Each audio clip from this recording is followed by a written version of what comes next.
Le 20 et le 21 janvier 2025 dernier, le nouveau président a déclaré l'état d'urgence nationale et il a publié plusieurs décrets sur l'immigration.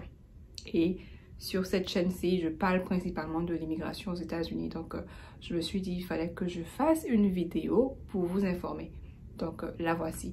Asseyez-vous confortablement, likez la vidéo and let's go. Quelques-uns de ces décrets-là ont déjà été challengés par quelques juges et tout ça. Donc, ne m'attaquez pas dans les commentaires pour dire non, ok. C'est vous partager en fait les informations déjà. Et puis après maintenant, voilà, vous savez. Le premier décret qui a été signé concerne le fait de protéger les États-Unis contre les terroristes étrangers et autres menaces à la sécurité nationale et à la sécurité publique. Donc, cette ordonnance-là ordonne au département de la sécurité intérieure et au département d'État de mettre en œuvre un contrôle renforcé plus strict pour les demandeurs de visa.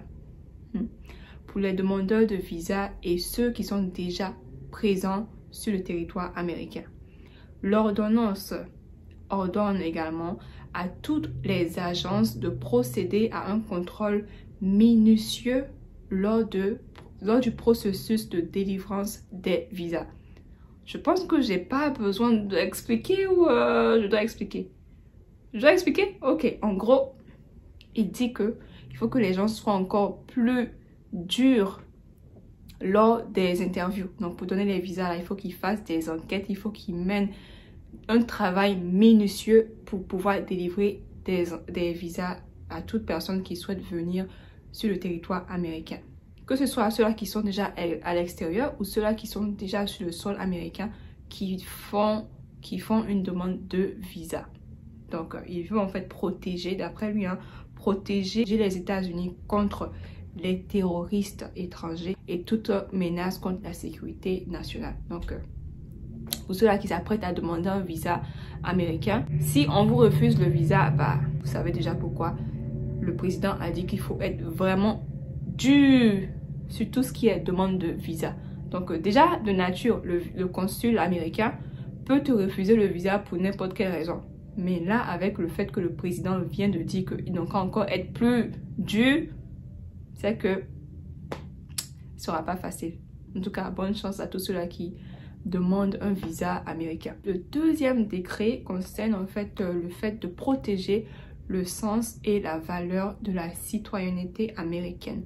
Donc, en gros, ce décret-là limite la citoyenneté de naissance. Je pense que tout le monde sait ça en fait. Le président américain a dit que c'est pas normal que les étrangers viennent sur le territoire américain accoucher et puis leurs enfants deviennent américains. Donc, ce décret-là dit que pour acquérir automatiquement la nationalité ou la citoyenneté américaine, les enfants nés aux États-Unis le 19 février 2025 ou après cette date doivent avoir au moins un parent qui est résident permanent légal, donc titulaire de la green card, de la carte verte, ou un citoyen américain. Donc, si tu es né ici après le 19 février, que aucun de tes deux parents est ni américain ni résident permanent, tu ne pourras pas être américain de naissance.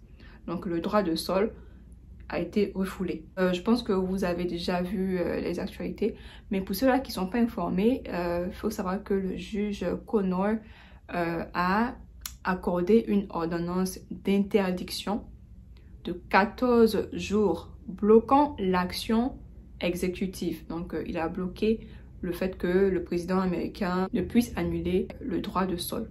Donc, il a bloqué ça pendant 14 jours. Donc, ce qui devrait entrer en vigueur le 19 février. Donc, ce qui veut dire qu'après le 19 février, il y a 14 jours avant que le décret ne puisse être mis en cours ou appliqué. En attendant que les juges décident de savoir si ce que le président a fait est normal ou pas. Et je tiens à préciser que le juge a qualifié l'ordonnance du président américain de manifestement inconstitutionnelle.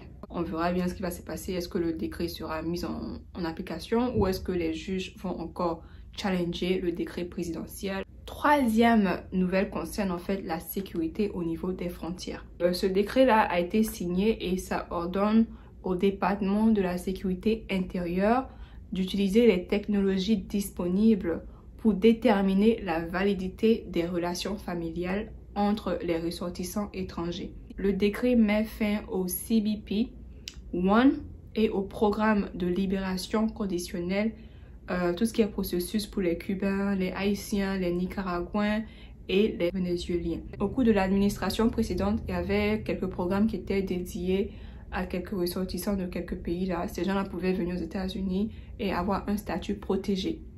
Ok, et avec ce statut-là, ils pouvaient avoir un permis de travail, travailler, tout ça. Donc les Cubains, les Haïtiens, les Nicaraguayens et les Vénézuéliens. Le nouveau président est venu, il a ordonné au département de la sécurité intérieure d'annuler tous ces programmes-là parce que il se dit en fait que on doit sécuriser la frontière. Ces ressortissants qui viennent là, on ne les connaît pas. Donc il a décidé d'annuler ces différents programmes. Quatrième décret. Décret exécutif garantissant aux États la protection contre l'invasion. Donc la nouvelle administration a déclaré une invasion contre les migrants à la frontière du sud, donc la frontière au niveau du Texas. Le décret invoque l'article numéro 4 de la Constitution pour interdire l'entrée de toute personne, y compris les demandeurs d'asile, à la frontière sud. Le département de la sécurité intérieure et le secrétaire d'État peuvent admettre des réfugiés au cas par cas. Donc, c'est arrivé en fait. Tous ceux qui vont venir vers la frontière ne pourront pas rentrer, mais ils ont dit que ça se fera au cas par cas. Ils verront qui pourra entrer sur le territoire américain au niveau de la frontière sud. Sur quoi est-ce qu'ils vont se baser pour faire le cas par cas? On ne sait pas. Nouveau changement également qui s'annonce. Dernier décret, ça concerne le réalignement du programme américain d'admission des réfugiés, le USRAP. Donc normalement à partir du 27 janvier 2025, le USRAP a été fermé. Donc le département de la sécurité intérieure doit analyser et déterminer si ce programme-là doit continuer d'exister. Cas par cas, ils vont admettre des réfugiés.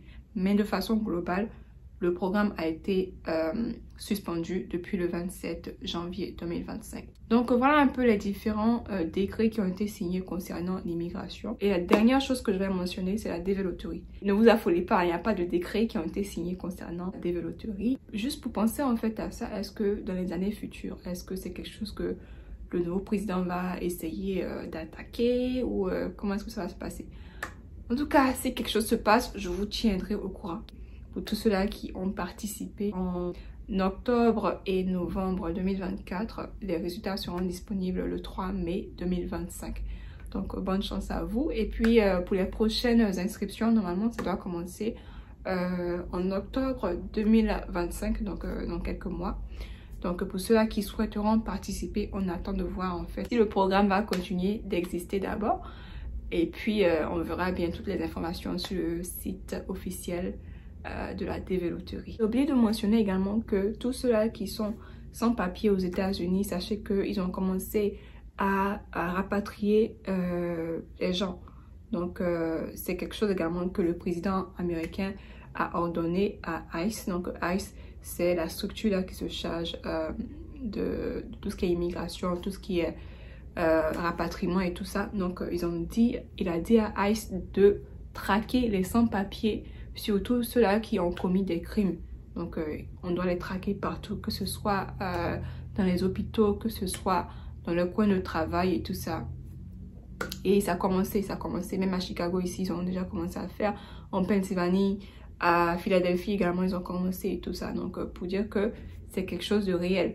Donc si vous êtes sans papier, beaucoup de courage à vous, c'est pas facile. L'administration de l'immigration n'a pas le choix que de suivre les différents décrets du président. Donc voilà, c'est tout ce que je tenais à partager avec vous. J'espère que cette vidéo là vous a été utile. N'oubliez surtout pas de liker, commenter si vous avez des questions, partager. Et puis on se dit à la prochaine. Bye!